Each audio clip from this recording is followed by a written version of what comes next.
Bagaimana kabar kalian semuanya?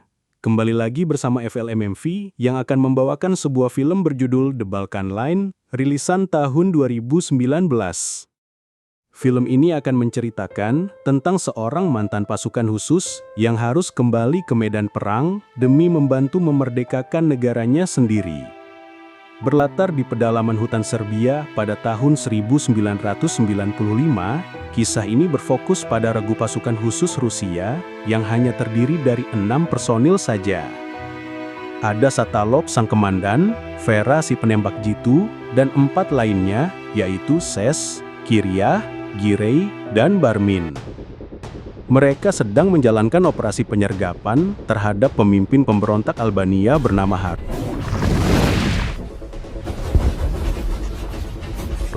dengan misi untuk menangkapnya hidup-hidup. Sengitnya perlawanan dari musuh tak sedikit pun membuat mereka takut, apalagi mundur. Bahkan, Vera sempat terkena tembakan di bagian paha, tapi untungnya tidak sampai membunuhnya. Sementara itu, Slash berhasil mengejar Harun sampai ke atas bukit. Mereka terlibat perkelahian sengit yang nyaris menewaskan Harun. Beruntung, Kiryah datang tepat waktu dan berhasil mencegah tragedi. Sesuai rencana, akhirnya mereka berhasil menangkap Harun dalam keadaan hidup, tapi tidak sehat walafiat. Namun naas bagi Kiryah. Ia tewas saat sedang dibawa ke rumah sakit, akibat banyaknya tikaman yang Harun lancarkan. Slash yang tidak terima adik iparnya tewas begitu cepat, langsung melampiaskan kemarahannya kepada Harun saat itu juga.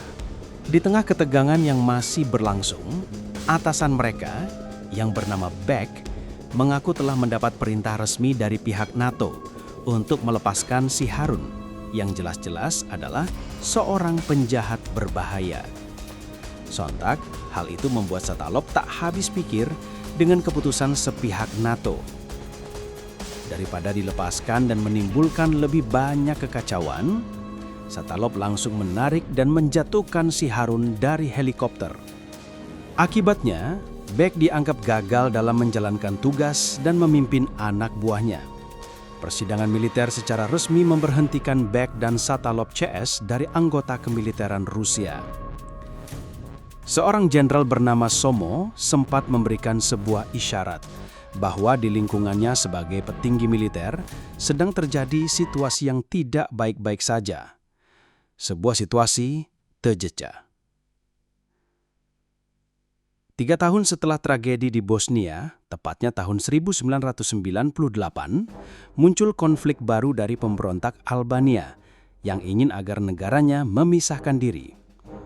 Namun hal itu mendapat tantangan dari berbagai pihak, termasuk NATO yang tiba-tiba membombardir wilayah Yugoslavia dengan dalih perdamaian. Di tengah konflik dan perang yang berkecamuk, kita diperlihatkan seorang pria yang mengantarkan istrinya untuk melahirkan di rumah sakit bersalin. Dia yakin rumah sakit adalah satu-satunya tempat paling aman saat ini. Namun, baru saja seorang perawat bernama Jasna membawa sang istri masuk, tiba-tiba suasana berubah tegang saat sebuah bom meledak di lobi rumah sakit. Semua orang berhamburan keluar, disusul sang suami yang menerobos masuk untuk mencari keberadaan istrinya. Tapi, nasib berkata lain ketika suaminya menemukannya sudah terbaring tak bernyawa. Meskipun begitu, harapan bagi sang ayah masih menyala ketika Hasna berhasil menyelamatkan si bayi sesaat setelah ledakan itu terjadi. Nah, sekitar 70 nyala tak berdosa melayang akibat serangan brutal tadi. Seluruh warga pun merasa geram.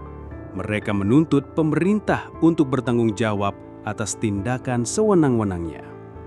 Beralih ke Moskow, di Rusia, Jenderal Somoplev dan Beck mulai membahas kemunculan pemberontak Albania setelah pasukan Serbia dan NATO angkat kaki dari Kosovo. Somoplev kemudian meminta Beck menjalankan misi rahasia demi merebut bandara Pristina dari tangan pemberontak, sebelum pasukan penjaga perdamaian Rusia tiba di sana. Walau berat, Beck menerima perintah itu dan memutuskan untuk tidak melibatkan Satalov CS dalam misi kali ini. Bukan karena kemampuan mereka diragukan, Tapi karena karakter Stalop yang sering bertindak sendiri, membuat Beck khawatir. Terutama mengingat insiden ketika Harun dilempar dari atas helikopter sebelumnya.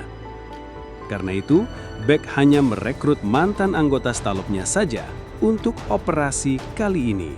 Setelah pertemuan dengan Beck, Jenderal Somov segera mengkonfirmasi komando tim perdamaian Rusia bernama Ladov tentang rencana merebut bandara Pristina secara resmi akan dilakukan.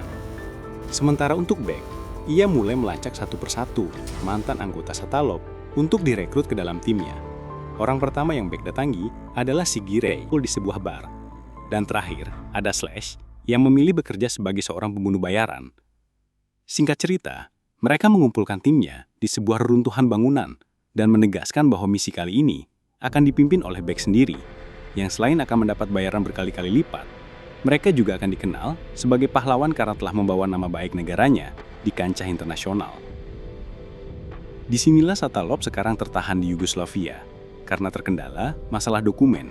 Kebetulan hari ini ia akan mendatangi seorang calo untuk mengambil paspor yang jauh-jauh hari sudah dipesannya. Namun betapa rungsinya Satalov saat mengetahui paspor yang didapatkannya ternyata palsu. Uang raib, paspor tak dapat. Top. C'est bon, il est faux. Dan hal tak terduga terjadi saat ada razia WNA dari kepolisian lokal yang dipimpin oleh Kapten Milik dan dua pengawalnya, Fuk dan Fadil. Setelah mengetahui bahwa Satalov adalah mantan komandan pasukan khusus, Milik menawarkan dua pilihan untuknya, antara langsung dideportasi ke Rusia atau siap bekerja sama untuk membendung konflik yang sedang berlangsung. Setelah sepakat untuk membantu, Milik menugaskan Fuk untuk pergi ke sebuah desa yang disinyalir menjadi pusat konflik. Ia benar-benar dibuat terkejut saat menemukan seorang gadis kecil yang ternyata adalah adik kandungnya sendiri. Gadis itu tengah terjebak di antara reruntuhan pasca serangan semalam. Dan saat itulah ia baru menyadari jika para pemberontak telah berhasil menguasai bandara Pristina. Milik yang mendengar kabar tersebut segera bergegas dan menyuruh semua anak buahnya untuk mengamankan warga sipil.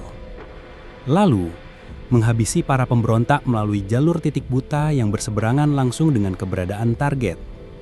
Sementara Milik dan Satalov mengawasi dari atas bukit, Fuk dan Padil yang ditugaskan tetap berjaga di dalam mobil, justru malah terbawa nafsu dan hendak menghabisi para pemberontak dari jarak dekat. Namun, hal tak terduga terjadi saat sniper musuh mengetahui keberadaan mereka berdua. Beruntung, Satalov keburu menyadari dan segera menyelinap untuk merebut senjata si sniper. Beberapa dari musuh berhasil ditumbangkan. Kini,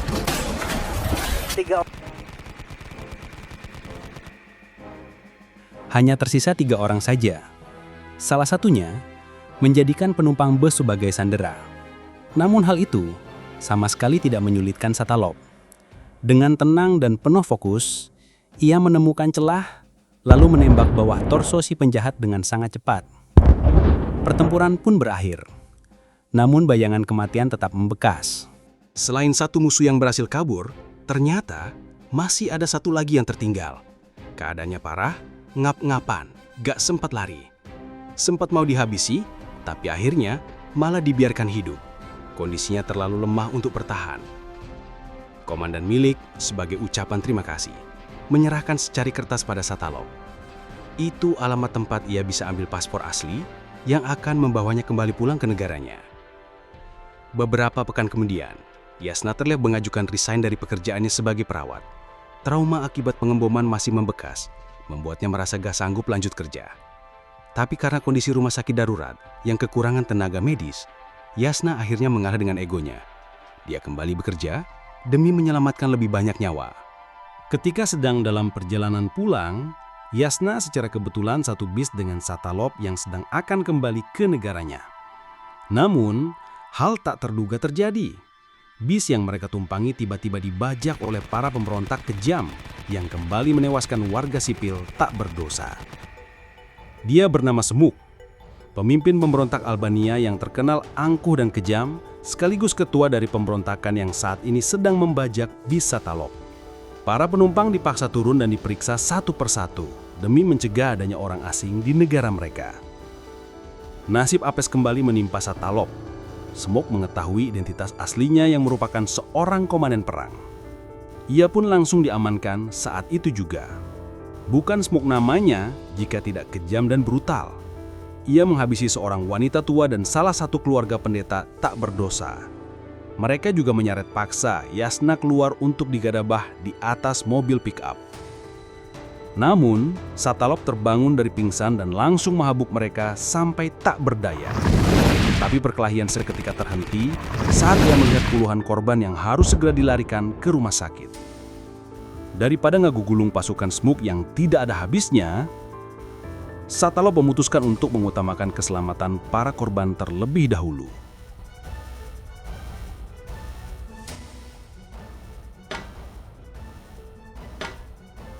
Setibanya di puskesmas, Pak Dokter langsung membawa semua korban terluka untuk mendapat perawatan.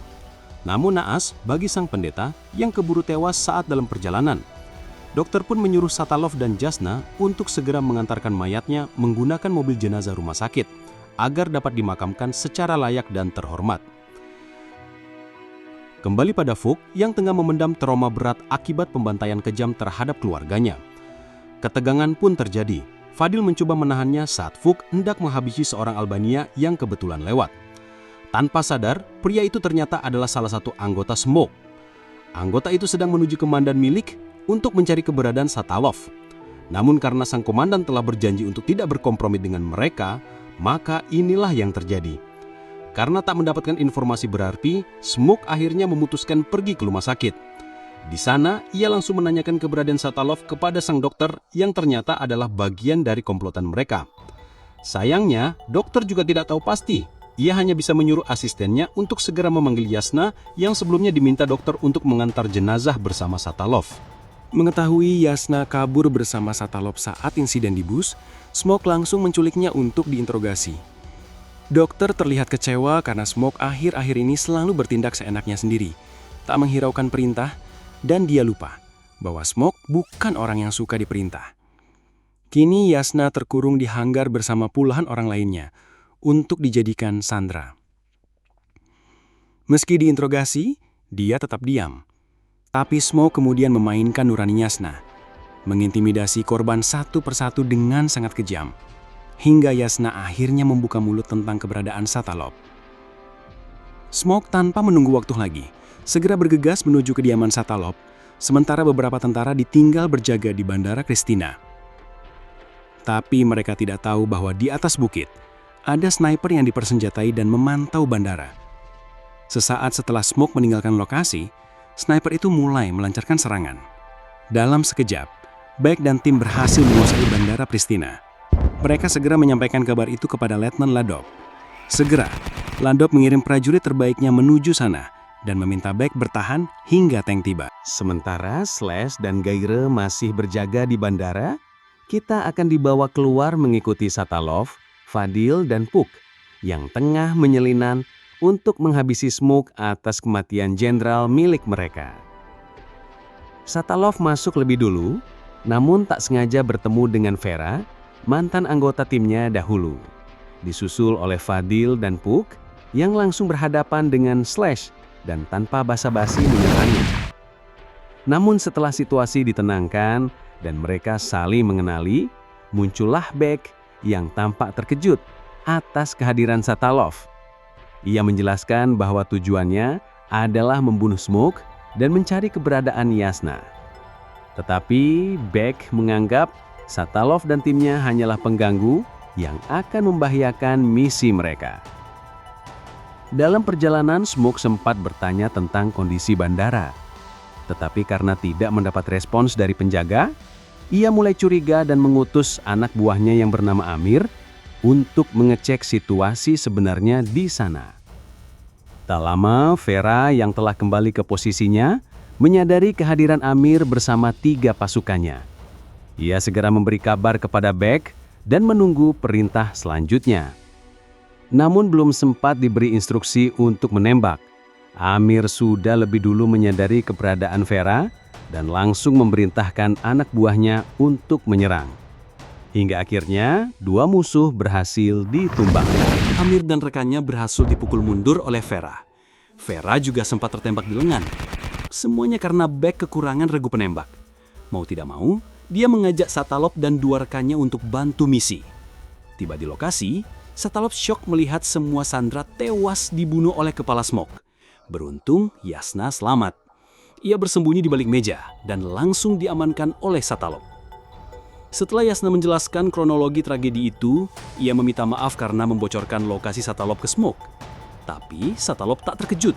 Alamat yang diberikan ternyata palsu, dimaksudkan untuk mengelabui musuh. Smoke baru sadar bahwa dia telah dibohongi selama ini dan murka besar.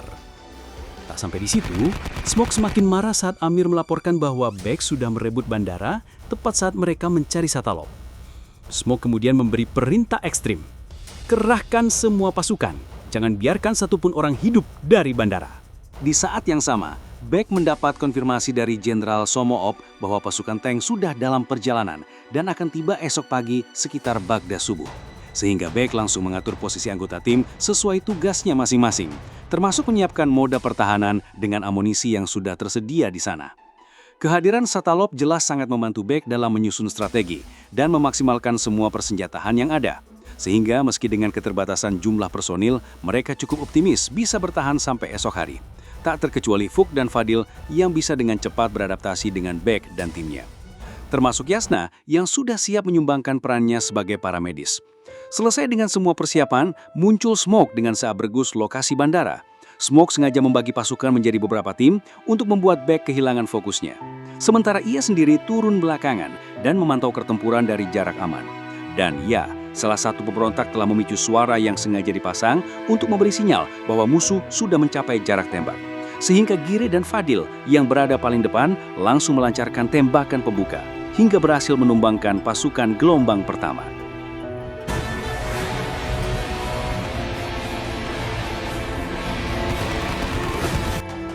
Dikira akan mudah, Smoke ternyata salah besar. Meski jumlah pasukan Satalov sedikit, mereka tidak mundur. Mereka adalah tentara elit yang terbiasa bertarung sendirian. Mereka pernah menghadapi situasi yang jauh lebih mengerikan daripada ini. Smoke mengirim gelombang kedua untuk mencoba menembus pertahanan.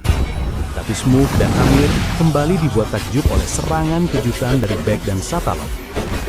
Gelombang kedua selesai. Kini giliran Barmin dan Fook membersihkan sisa musuh. Tapi asap tebal dari ledakan membuat pandangan mereka terhalang. B pun menarik mundur timnya sementara. Suasana tiba-tiba hening, tanpa suara, tanpa pergerakan. B menyadari ini terlalu mudah. Lalu dia memerintahkan tim untuk tetap waspada dan melihat ke segala arah. Ya, Smoke. Tepat saat itu, Smoke tiba-tiba memacu mobilnya dengan kecepatan tinggi. Ini untuk mengalihkan perhatian dan sekaligus mencari posisi vital tim B untuk menyerang kembali. Dengan jatuhnya Fadil, pincang jugalah pertahanan Beck yang langsung dimanfaatkan Smoke untuk menyerbu terminal tempat gudang persenjataan. Namun hal itu tak berlangsung lama setelah Barmin dan Fook kembali ke posisi mereka dan langsung menghujani pasukan musuh dengan peluru panas. Melihat kondisi Fadil yang sudah tawakal akibat ledakan RPG sebelumnya, Gire segera memberinya obat pereda nyeri agar ia bisa bertahan sampai tim bantuan datang. Di mana Barmin dan Fook sendiri malah sibuk melawan pasukan musuh yang terus berdatangan untuk menerobos terminal. Tetapi suasana kembali hening, namun bukan pertanda perang telah usai, melainkan Smoke dan pasukan sedang mempersiapkan serangan lain berupa pelontar yang diarahkan langsung ke tiap titik vital Beck dan tim berada. Sempat disadari oleh Gire yang mendengar suara kokangan dari salah satu musuh. Tapi itu percuma saja karena Smoke sudah keburu meledakkan pelontarnya. Nahas, Gire harus terluka akibat serangan barusan. Merasa jika dirinya sudah tidak mungkin selamat, Gire meminta Fadil untuk pergi mencari tempat aman. Namun keburu ditembak jatuh oleh Amir sehingga Fook yang melihatnya pun langsung berlari menyelamatkannya. Tapi beruntung Fook masih di tayung-tayungan dan segera dievakuasi ke tempat aman. Sementara untuk si Amir, Vera berhasil membayar kontan perbuatannya dengan menembak bapak toknya hingga modar. Dan ya, Vera berhasil selamat. Dia terjebak di bawah reruntuhan. Dia berpesan pada Vera untuk bersabar dan menunggu bantuannya datang. Sementara itu, Slash yang sudah muak mengambil keputusan nekat. Dia berniat menghancurkan pasukan pelontar dengan mobil tangki yang siap meledak di bawahnya. B berusaha mengcover dari belakang, tapi Slash santai sekali menyalakan rokok dengan background dramatis layaknya film Interstellar. Bukannya melompat saat kesempatan datang, Slash tetap memacu mobilnya menuju musuh, hingga akhirnya keesokan harinya tiba, dengan persediaan peluru menipis, B memutuskan seluruh tim mundur. Fook bahkan meminta Satalok meninggalkannya. Biarkan dia menghadang musuh dengan amunisi terakhir. Barmin bergerak cepat menjemput Vera dari balik reruntuhan dan membawanya pergi secepat kilat. Sementara Smoke menembak jatuh Satalok, memperburuk posisi mereka. Yasna yang buruk nasib malah berusaha menyelamatkan Satalok. Tapi beban, sungguh sangat beban si Yasna ini. Sudah tahu di luar banyak pasukan musuh yang mengejar, malah keluar juga. Dasar belagung. Beruntung Barmin menemukan sebuah mobil dan berhasil membawa mereka pergi dari sana. Tapi tidak bagi Fox yang justru berniat melakukan tindakan nekat sebelum Smoke menangkapnya. Dan ternyata, ya, sungguh betapa tragisnya. Smoke, tanpa ragu, memenggal kepala Fox tepat di depan Fadil, yang ternyata belum mati. Merasa berada di atas angin, Smoke dengan santainya menyuruh Beck dan timnya keluar dari persembunyian. Ia menyuruh mereka pergi dari bandara, selagi ia masih mengampuni nyawa mereka. Dalam keputusasaan yang menuncak, datanglah rombongan tanks, pasukan tambahan yang baru tiba dan langsung mengambil alih bandara Pristina. Meski rencana belum tuntas, Smoke terpaksa menarik mundur pasukannya, jika tak ingin mati sia-sia di sana. Disusul oleh Beck dan tim yang juga segera meninggalkan lokasi karena misi dianggap selesai. Saat Smoke telah berada dalam mobil hendak pergi, mamam! Setelah Smoke tewas di tangan Fadil, pasukan tank segera menyisir area. Mereka berhasil mengevakuasi Yasna yang masih terduduk melamun, menyesali perbuatannya sendiri pagi tadi. Sementara itu Beck dan tim membawa serta Satalok dalam rombongannya untuk segera dibawa ke rumah sakit dan mendapat perawatan. Tamat. Ending yang sangat membekas dan sungguh membebankan hati